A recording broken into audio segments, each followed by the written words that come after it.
Yeah, so I think it's an important message to tell your congregation that we are all called to do something when it comes to adoption.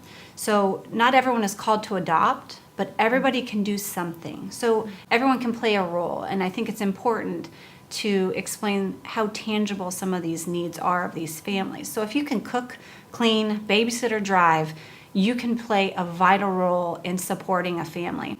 And I think a lot of times in churches you have people who are really passionate about this issue, and so you'll have like a family here, a family there that will support, but then they get exhausted in being the only support too. So I think an effective way to do this in your church is if you've got a couple who's looking to adopt or they have adopted, wrap their small group around them, equip that small group. I mean, if they're adopting from the foster care system, some of them will have restrictions on who can watch the children and whatnot for certain periods of time, right? So maybe that whole small group gets certified in order to be able to provide respite care because they're going to need it. And if they're adopting internationally or domestically or whatever that might look like, it just, cook, clean, babysit, or drive. They're adding to their family. So what does that look like? Maybe that's a financial kind of donation to their family every once in a while. Maybe that's you going over and just watching TV with the kids for an hour or taking them out to the park so mom can have a minute to herself. So just really tangible things. And it shouldn't be crippling to think, how do I help a family? Just show up and ask. And a lot of times they might say, I don't even really know what I need. Well, if you're standing there and observing, there might be a sink full of dirty dishes. Just do the dirty dishes, and then you'll start to look around and see something else. Can I do this?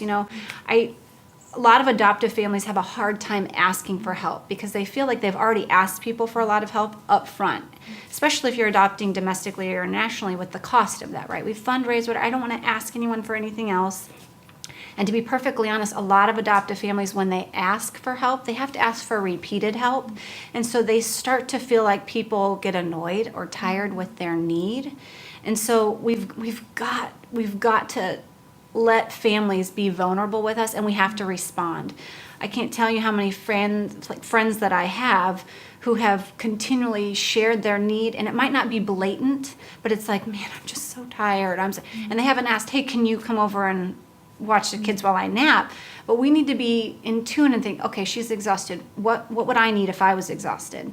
And just help them know that you are a safe place to communicate their need, because they communicate these things and then those needs aren't met, and then they stop asking, and then that's when they start to just deteriorate and die on the vine. So being available, be present, and showing up even when you don't know what to do.